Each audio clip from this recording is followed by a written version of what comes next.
안녕하세요. 고도원입니다.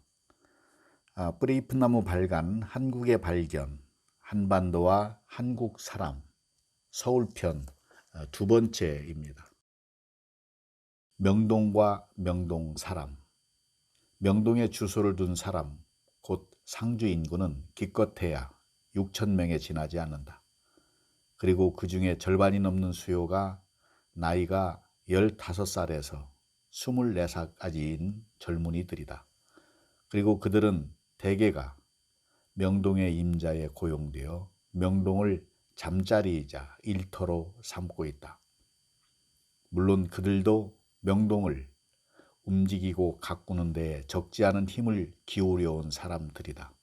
그러나 6천 명의 170곱에 이르는 하루에 100만 명이 넘는 그 중에 80%가 여자인 것으로 짐작되는 그 활동 인구의 엄청난 수요와 그 힘에 명동의 상주 인구의 존재는 무색해져 버리고 만다.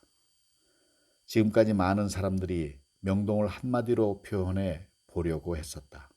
한국 제1의 번화가, 사치와 유행의 1번지, 예술과 낭만과 사랑의 사랑방, 한국의 헐리우드, 멋쟁이 문인들의 서식처, 여자들의 거리 따위로 명동은 이름도 다양하다. 그리고 글과 그림과 사진 예술을 하는 많은 사람들이 명동을 그 예술의 대상으로 삼았고, 그 중에는 명동에서 예술성을 찾는 데 평생을 바치려 한 사람도 있었다. 그러나 명동을 처음으로 가꾼 쪽은 서울에서 제 나라 상품을 팔 장소가 필요했던 일본인들이었다. 그러나 오늘의 명동의 꼴은 6.25로 깡그리 잿더미가 되어버렸던 터를 1952년에 정부가 전제 복구 재건을 위한 토지계획 정리 추가 지구로 결정한 뒤로부터 이루어졌다. 서울 운동장보다도 좁은 0.15 평방킬로미터가 명동의 넓이이다. 옛 예술극장 언저리의 땅값은 그 땅 한 평으로 몇십 평짜리 아파트 한 채는 살 수 있을 만큼 비싸다. 그러니 가게세도 그 어느 곳보다 비쌀 수밖에 없다. 명동에는 사무실을 뺀 일반 가게가 5천 개쯤이 있는데 가장 많은 것이 거의 80%를 차지하는 옷집이고 그 다음이 신집이다. 명동에는 하루에 3차례에 걸쳐 사람이 한꺼번에 몰린다. 드나드는 사람의 45%쯤이 퇴근 시간인 저녁 6시대에, 35%쯤이 점심시간인 12시대에, 그 나머지가 출근 시간인 아침 9시대에 몰린다. 아침에는 명동에 직장이 있는 사람들로 붐비고 점심때에는 밥을 먹거나 장을 보려는 사람들이 몰리고 밤에는 약속한 사람과 놀고 마시고 교제하거나 그냥 왔다 갔다 하는 사람들로 붐빈다. 그리고 10사람이 명동에 들어갔다면 그 중에 3사람은 미리 작정을 했거나 그렇지 않거나 반드시 물건을 사는 사람들이며 평균해서 가게 3군데를 들르고 한 가게에 들어가서 10분쯤을 머문다. 또 10사람 중에 3사람은 찻집이나 술집이나 과자집이나 밥집 같은 약속의 장소로 들어간다. 첫 만남이 이루어질 가망성이 가장 큰 곳이기도 하려니와 100사람 중에 6은 아는 사람을 우연히 만나게 되는 곳도 명동이다. 속세의 땅에 자리 잡은 까닭에 더욱더 명동의 명소로 꼽히게 된 명동성당은 중림동의 약현성당과 함께 한국에서 가장 먼저 세워진 천주교의 중심이다. 이 명동성당은 우리나라 처음의 고딕식 건물로서 유례없는 박해와 순교의 천주교 역사가 이 땅에서 서서히 물러나기 시작하던 즈음인 1892년에 첫 삽질을 시작하여 계획했던 것보다는 훨씬 늦은 1898년에 짓기를 마쳤다. 그처럼 늦어졌던 것은 공사 자체의 어려움도 많았고 그 즈음에 프랑스의 국내 사정으로 돈을 대주던 파리 외방전도회의 보조가 흔들렸던 탓도 있었지만 그보다는 높은 곳에 끝없이 치솟을 것만 같은 뾰족집이 다 지어지면 왕궁이 빤히 내려다 보인다는 이유를 들어 조선 정부의 국무회의가 공사를 방해했기 때문이다. 천주교가 미사 곧 의식이 중심이 되는 이른바 교회주의를 좇는다면 개신교는 설교 곧 성경이 중심이 되는 이른바 복음주의를 좇는다고 할 수가 있다. 그리고 한국의 개신교는 천주교에 견주면 그다지 큰 어려움이 없이 이 땅에 뿌리를 내려 한국의 여러 종교 중에서 가장 빠른 성장을 보였다. 저동에 있는 영락교회가 그 성장의 훌륭한 보기가 된다. 해방이 되던 해 겨울에 목사 한경직 씨를 포함한 이북 출신 기독교 신자 27명이 세운 이 교회는 신자가 거의 5만 명에 이르러 세계에서 보기 드물게 큰 교회가 되었다. 이 나라의 문화유산으로 그 머리가 됨직한 것이 국보 1호인 남대문이다. 조선왕조가 남긴 문으로는 규모가 가장 크고 예술성이 가장 뛰어나며 가장 일찍 세워진 이 문은 뒤에 적을 서울역과 남대문 시장 사이의 도로 한복판에 서 있는데 이 도로는 길 5줄기가 중앙청, 서울역, 남대문 시장, 남산, 중림동 쪽으로 각각 뻗은 오거리로서 대한민국에서 가장 부산한 거리에 든다.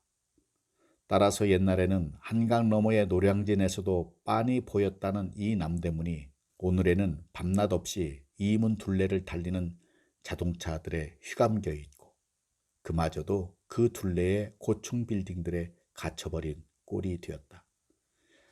그처럼 현대 도시의 한복판에 팔뚝이 잘려나간 사람처럼 몸통만 남아 서 있는 이 남대문은 서울의 성곽이 들어섰던 태조 5년, 곧 1396년에 지어졌다. 그러나 오늘의 우리가 보는 남대문은 이때에 지어진 것이 아니다. 곧 세종 30년인 1448년에 다시 지은 것이 성종 때와 고종 때의 그 일부가 손질되어 오다가 지난 1961년부터 1963년까지의 새해 동안에 걸쳐 마친 해체 복원 공사로 다시 선 것이다. 그 남대문 말고도 여러 중요한 문화유적들이 중구 안에 있다. 다른 곳과는 달리 조선왕조가 겪은 순환의 두 꼭지점에서 덕수궁은 태어났다. 그 하나는 임진왜란을 겪은 선조 때의 일이다. 의주로 피난 갔다가 서울로 돌아온 선조는 돌아오긴 왔으나 거처할 집이 없었다. 경복궁의 장엄한 궁궐도 창덕궁의 웅장한 전각들도 잿더미가 되어 있었기 때문이다. 어쩔 수 없이 구대 임금 성종의 형인 월산대군의 집을 서궁이라 이름 붙여 임시 거처로 삼았으니 그 서궁이 바로 오늘의 덕수궁이 된 셈이다. 또 하나의 꼭지점은 고종 때의 일이다. 일본 제국주의자들의 손에 참살당한 민비의 죽음을 보고 공포심에 휩싸였던 고종이 지금은 정동의 문화방송 뒤뜰에 건물의 일부만 오도칸이 남은 러시아 공사관으로 이른바 아관 파천을 하고 나서 되돌아온 궁이 거기에서 거리가 가장 가까운 이 덕수궁이었다. 끝내 이 궁에서 삶을 마친 고종이 오래 살도록 비는 뜻에서 순종은 이곳의 이름을 덕수궁으로 고쳤다. 남산. 남산은 결코 움직이는 산은 아니나 서울이 한강 너머에까지 넓혀짐과 함께 움직여 서울의 남쪽 끄트머리에서 그 한복판으로 자리를 옮겨 앉았다. 남산은 이절이 남산 위에 저 소나무 철갑옷을 두른 듯 으로 시작되는 애국가와 수요가 900만 명으로 치닫는 서울의 인구를 들먹이지 않더라도 나라 안에서 가장 많은 사람의 입에 담기고 가장 많은 사람의 눈에 미치고 가장 많은 사람의 발길이 닿는 산이다. 그런가 하면 나라 안에서 가장 많은 자동차가 닦여진 길 위로 뚫려진 굴로 오르내리거나 드나드는 산이고, 나라 안에서 가장 더운 바람과 가장 심하게 오염된 공기와 가장 시끄러운 소음에 갇혀있는 산이다. 창경원 구경도 했어? 남산도? 틈없이 이어지기 마련인 이 두 물음은 서울을 꿈에나 그려보는 시골 아이들이 어쩌다가 서울에 다녀온 동무한테 귀를 쫑긋 세우며 맨 먼저 던지는 고전적인 물음이다. 그렇듯이 그들에게 남산은 동경의 대상인 서울의 거의 모든 것이거나 적어도 그 절반이다. 나이가 30줄에 가까운 서울 토박이들은 70년대 첫 무렵까지도 을의 여름방학 숙제에 들었던 곤충 채집과 식물 채집을 하러 다녔던 곳인 어린 시절의 남산을 기억한다. 머리가 희끗희끗한 나이 지긋한 서울 토박이들은 신사참배라는 것을 하러 다녀야 했던 곳인 일본 제국주의 시대 때의 남산을 기억한다. 서울 토박이가 아닌 지방 출신의 서울 사람들은 대체로 서울 생활을 막 시작했을 즈음에 머리에 그려왔던 것보다는 뾰족하지도 높지도 않은 이 산 위에 올라 거창한 서울을 발 아래로 내려다보면서 힘을 냈거나 주눅이 들었던 것을 기억한다.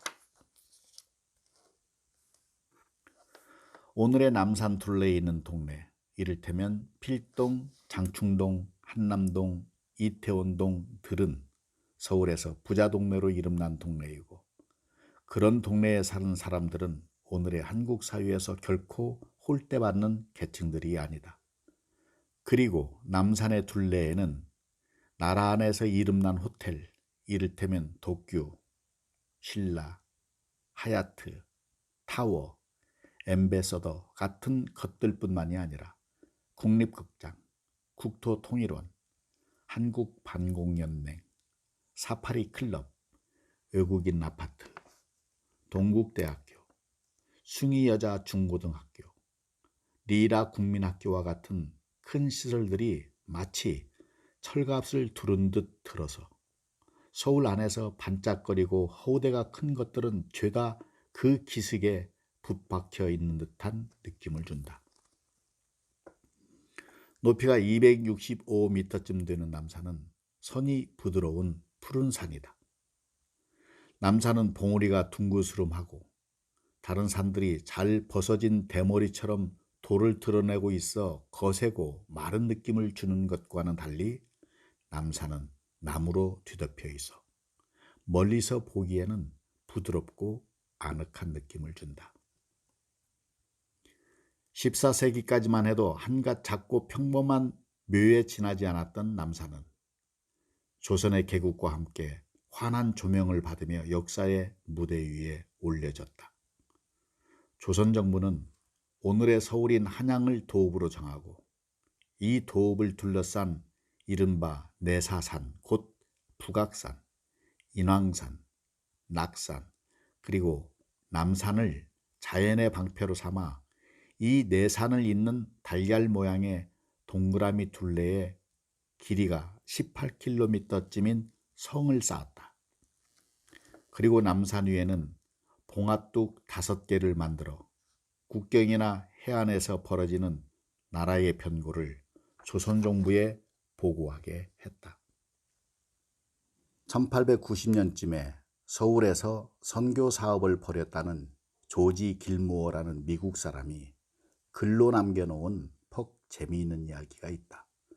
참으로 이상한 것은 한국 사람이 높은 데에 오르면 반드시 노래를 하는 것이다. 나는 산에 올라가서 노래하지 않는 한국 사람을 본 적이 없다. 산에서 만나는 한국 사람은 아이거나 어른이거나 노래하지 않으면 입으로 웅얼거린다. 그는 바로 그와 같은 한국 사람의 행태를 남산에 올라 발견하였다. 남산은 예로부터 서울의 쉬는 놀이터이기도 했다. 서울에 사는 사람은 말할 것도 없고 서울을 방문한 모든 사람들한테도 남산이 소중한 까닭은 이 산이 이처럼 쉬는 놀이터인데에 있을 것이다. 용산구. 어느 한 지역을 한마디로 특징지어서 말하기를 즐기는 사람들은 용산구를 가리켜 흔히 교통과 군사의 요지라고 부른다. 아침 저녁의 출퇴근 시간에 원효대교, 한강대교, 반포대교, 한남대교 같은 다리와 남산 3호터널 앞에 밀린 자동차 행렬이나 용산동의 군인아파트, 또 그 아파트에 사는 아이들을 수용하려고 세운 용암국민학교를 포함하여 대체로 군인 자제들이 많이 다니는 남녀공학의 중경고등학교, 그리고 서울의 유일한 기지촌인 이태원 일동의 일부와 함께 빚어내는 분위기가 대체로 이 지역을 지배한다. 종로구가 정치의 거점으로, 중구가 경제의 거점으로 좋은 터였다면 용산구는 군사기지와 주택지역으로 쓸만한 터였다. 그럴 만한 자연 조건을 용산구는 갖추고 있었다. 옛 용산은 임진왜란 때 평양에서 싸움에 져서 넷배 밀려온 왜군들이 모여들었던 주둔지인데, 원효로 사가 87번지에 있는 심원정이라는 정자는 우리 쪽과 화전을 교섭했던 회담 장소가 되기도 했다. 평소에도 대체로 그렇지만 특히 해걸음에나 주말에 한남동에서 이태원 일동으로 빠져 한강으로 이어지는 이태원 일대의 거리에는 외국인들이 많이 들어찬다. 해방 후에 이곳을 생계의 터전으로 삼았던 사람들이 조악한 기념품 따위를 가지고 차렸던 구멍가게가 오늘날에는 그럴싸한 양복점이나 골동품 가게로 바뀌었고, 그런 기운이 서로 얽혀 70년대 중반부터는 점차로 한국에 나와 있는 외국 사람을 제대로 상대하는 어엿한 상가로서 제 모습을 띠게 되었다.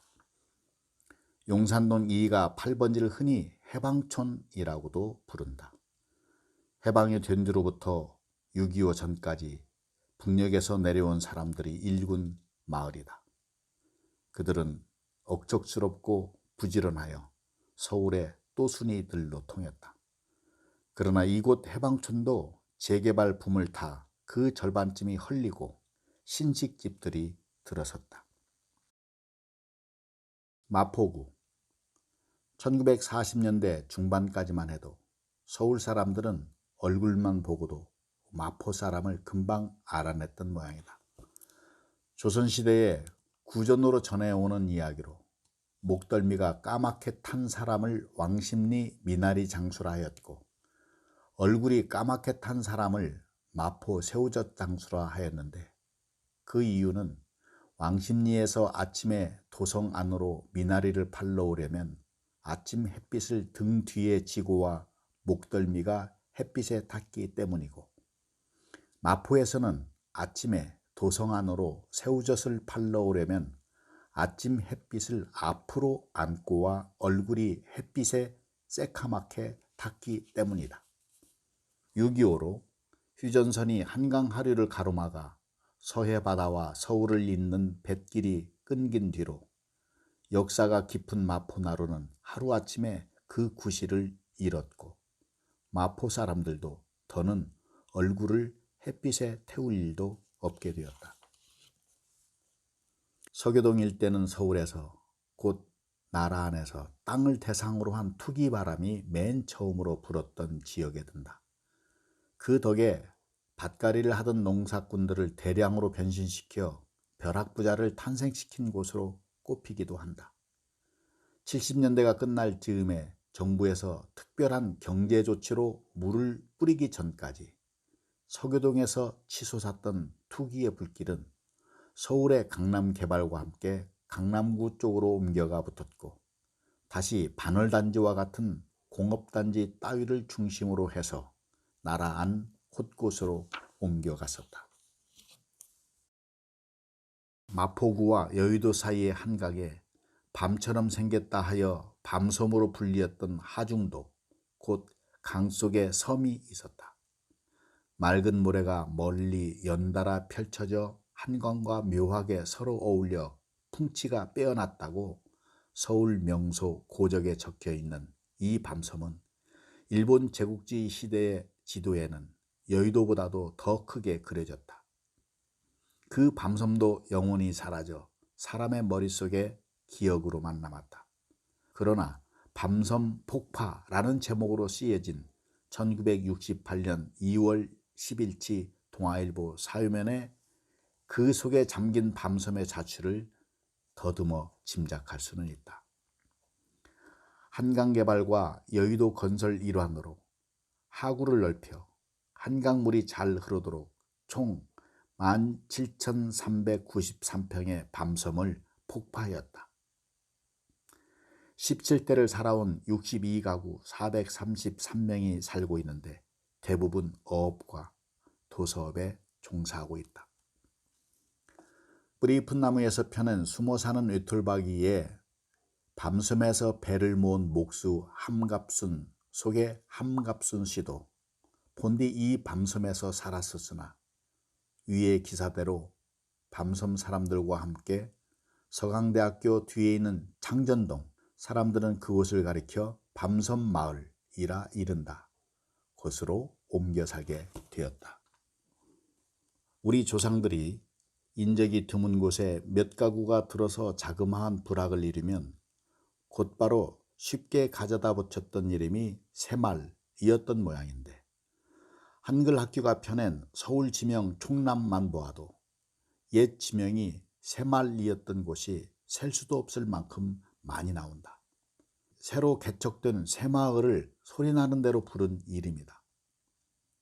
제국주의 일본은 그 땅 이름을 죄다 한자로 바꾸어 신촌, 신평, 신리로 고쳤으니 서울에서 그 대표로 남아있는 곳이 바로 서대문구의 신촌이다. 과외지도를 해서 벌었거나 부모한테서 얻었거나 많은 수유의 대학생들의 용돈이 주로 흘러든 곳이 바로 이 신촌 지역이었던 셈이어서 이 일대의 상인들의 말 맞다나 신촌 지역을 명동 다음으로 장사가 잘 되는 곳으로 만들었다. 교통량도 크게 늘어났고 그 시절에 술 마시러 신촌 가자는 말이 대학생이 아닌 일반 사람의 입에서도 어렵지 않게 튀어나왔다. 자동차가 대중교통수단이 되기까지는 말을 따를 만한 빠르고 편리한 교통수단이 없었다. 예로부터 곧 신라시대인 서기 487년부터 그 말을 관리하면서 임금이 발급한 마패를 내보이는 사람에게 필요한 말을 제공해 주는 곳을 역이라 불렀는데 그것들이 조선시대에는 우리 있수로 30리마다 하나씩 있었다. 그 이름이 서울에 남아있는 곳이 은평구에서 중심주택지역에 드는 역천동이다. 은평구의 대표가 되는 길은 더 말할 나위조차 없이 이곳의 한복판을 뚫고 지나가는 통일로이다. 그 이름이 설명해주고 있듯이 그 길에는 땅덩이가 두 동강난 민족의 애절한 소망이 담겨있다. 통일로 길을 따라 북녘으로 거침없이 달릴 수가 있을 때 은평구는 갑자기 요란해질 것이다.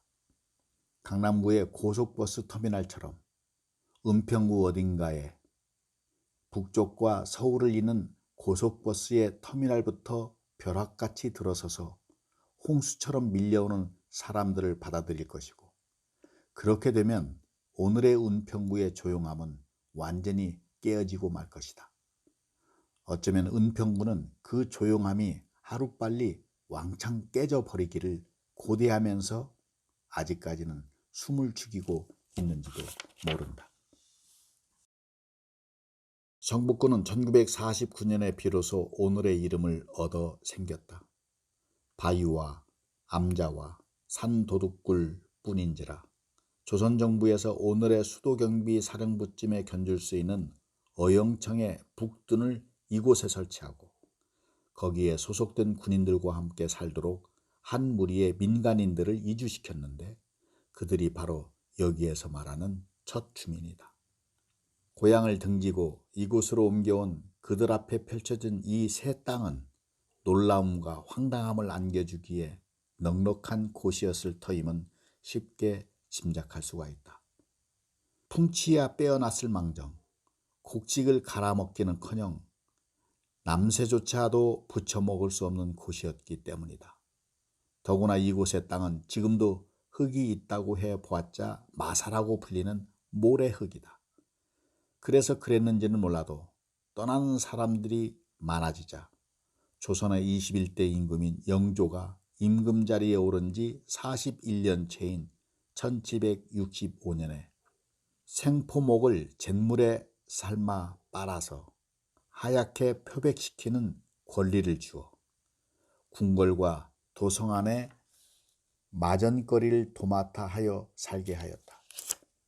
그러나 그 일거리만으로는 밥벌이가 되지 못하자 새해 뒤인 1768년에는 그때까지 오늘의 종로구 세금정동 언저리에 살던 사람들에게만 주었던 매주 쓰는 권리도 갈라서 주었다.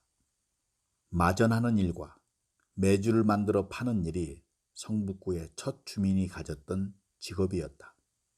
성북동 언저리, 마전다리, 빨래골, 북적골 따위의 땅 이름이 이곳의 그런 내력을 알려주는 흔적인 셈이다. 미아리 눈물고개 울고 넘던 그 고개에 화양연기의 앞을 가려 눈 못 뜨고 헤매일 때 당신은 철사줄로 두 손 꽁꽁 묶인 채로 되돌아보며 또 돌아보며 맨발로 절며 울고 넘던 그 고개여 한마는 미아리 고개. 아빠를 그리다가 어린 것은 잠이 들고 동지 섣달 기나긴 밤 북풍 한설 몰아칠 때 당신은 감옥살이 그 얼마나 고생을 하오. 10년이 가고 100년이 가도 살아만 돌아오. 울고 넘던 그 고개여 한마는 미아리 고개. 이 단장의 미아리 고개만큼 이 나라 민중의 한이 담긴 대중가에도 드물 것이다. 이 노래의 가사를 지은 이는 반야월이라는 예명으로 이미 알려진 가요 작사자 박창호 시인인데 그는 뿌리 깊은 나무에서 펴낸 털어놓고 하는 말에 나에게도 한마는 미아리 고개라는 제목으로 이 노래에 얽힌 사연을 이렇게 털어놓은 바가 있다. 6.25가 터졌을 때 나는 소식을 들은 바로 그 이튿날에 홀로 피난을 갔다. 그때 내 가족이라고는 아내와 4살짜리 맏딸 수라가 있었을 뿐이었는데 미처 피난 갈 준비가 돼 있지 않았고 또 일이 그리 크게 벌어지리라고는 생각지 않았기 때문에 그들을 수유리 집에 그냥 남겨두고 나만 피난을 간 것이다. 나는 우선 처가가 있는 김천으로 갔다.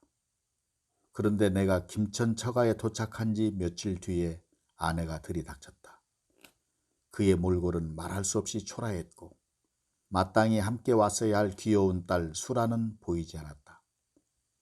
아이를 어찌하고 홀로 왔느냐는 물음에 망연하던 표정이 바뀌어 마구 소리치며 울면서 그는 두 손을 내밀었다. 내가 혼자 떠나고 미아리가 적의 손에 들어가자 아이를 데리고 수유리 집을 떠났는데 그새 잘 먹지 못하여 굶어있던 터에 총소리, 대포소리가 요란해지자 공포에 질리고 무서워 떨다가 수라는 미아리 고개를 넘지도 못하고 죽고 말았다고 했다. 피난길이 너무도 화급하여 아이를 매장할 곳도 찾지 못해 아내는 고갯길에 손으로 흙을 파고 묻을 수밖에 없었다고 했다. 그 뒤의 이야기지만 구입할 수복이 되어 서울로 돌아와 그 근처의 여러 군데를 파보았지만 아이의 시체는 끝내 찾지 못하였다. 나는 그때의 비통한 심정을 단장의 미아리 고개라는 노래 속에 담았다.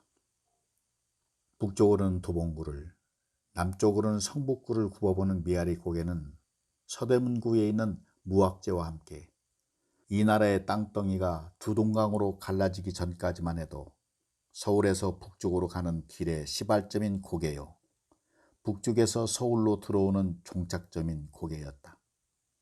그런가 하면 조선시대에는 이 고개를 타고 떼놈이 넘어왔고 그래서 되놈이 고개라고도 불린다. 6.25 때는 인민군이 넘어왔다. 그리고 그때 우리의 수많은 아버지와 남편과 아들과 애인과 오빠가 철사줄로 두 손이 꽁꽁 묶인 채로 맨발로 끌려 넘어갔던 한과 눈물과 피의 고개였다. 동대문구와 중랑구, 서울시에서 1987년에 거둔 똥은 모두 44만 킬로리터를 조금 넘었는데 그 6분의 1이 좀 안 되는 7만 킬로리터쯤이 중랑구를 재급내기 전에 동대문구에서만 거두어 들인 것이다.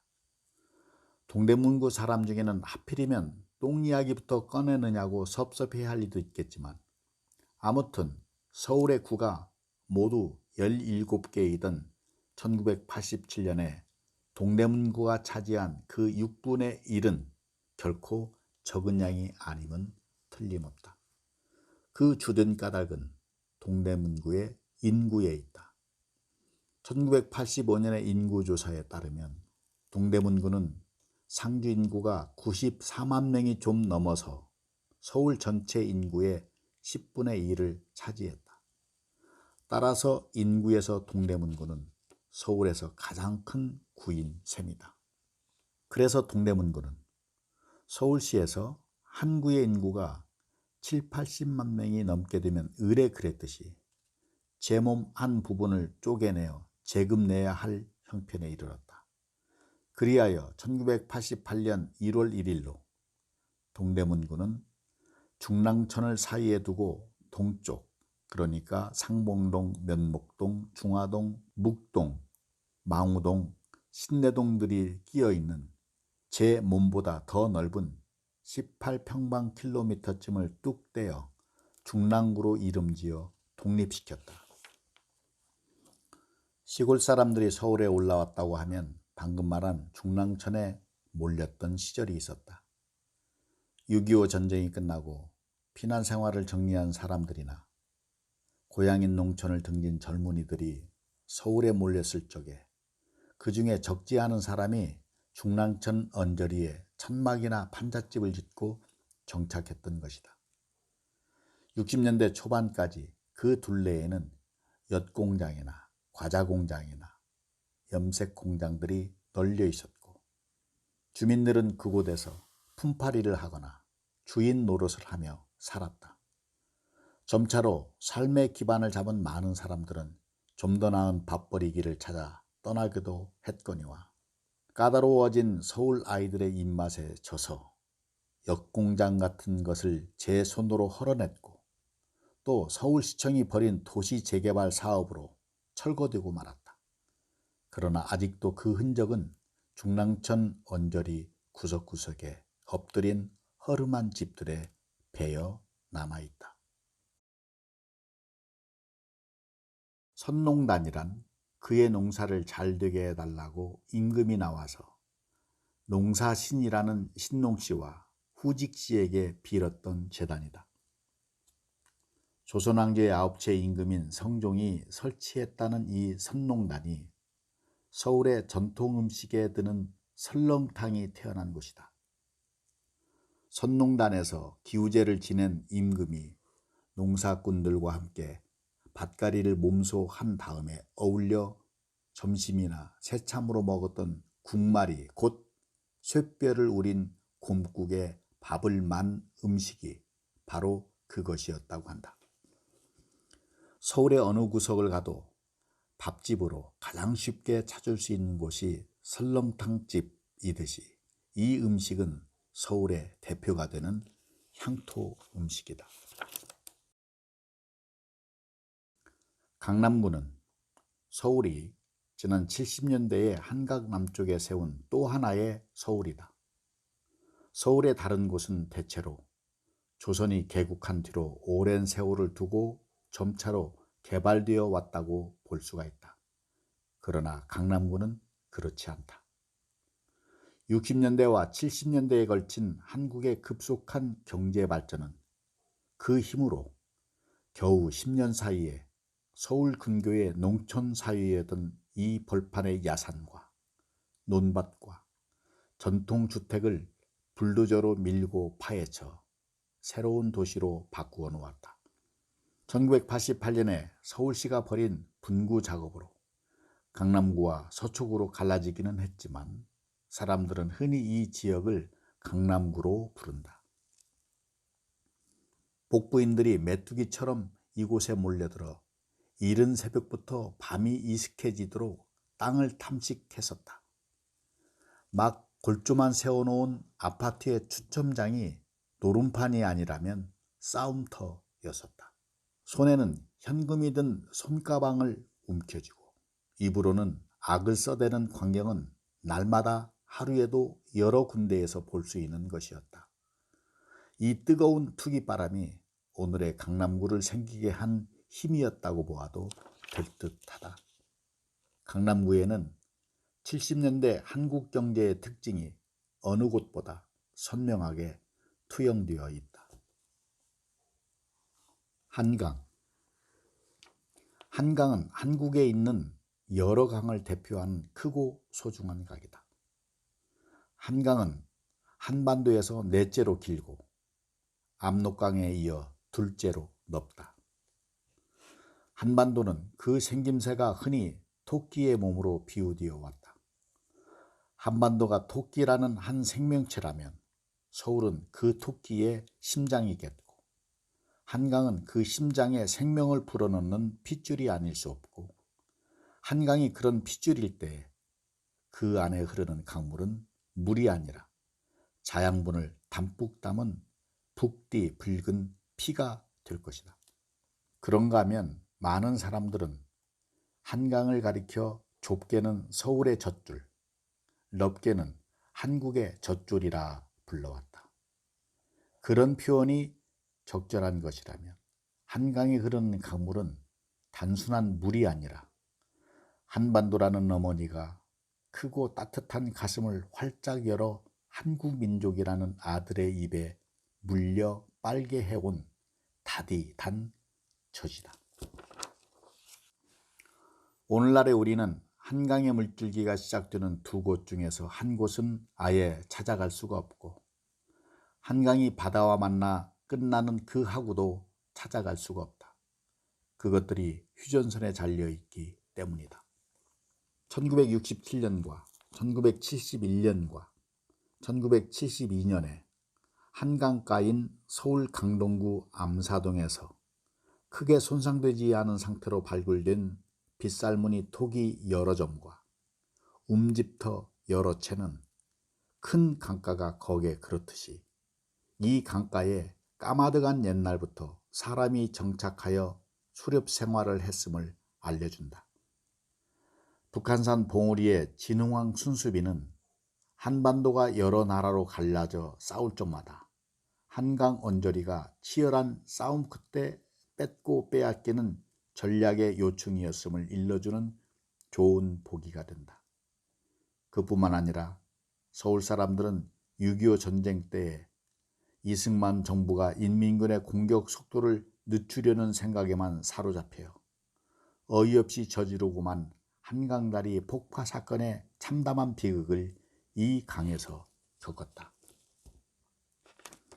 풍수지리인들이 내세우는 바와 같이 한강이 있음으로 말미암아 이성계는 오늘의 서울을 도읍으로 정하였고 서울이 한나라의 수도가 되고부터 한강은 무릇 한반도의 핏줄 또는 한국의 젖줄로서 가진 기능을 다하여 왔다. 한강은 오랜 동안을 두고 뱃길로서 그 기능을 다하여 온 한반도의 중요한 내륙 교통로였다.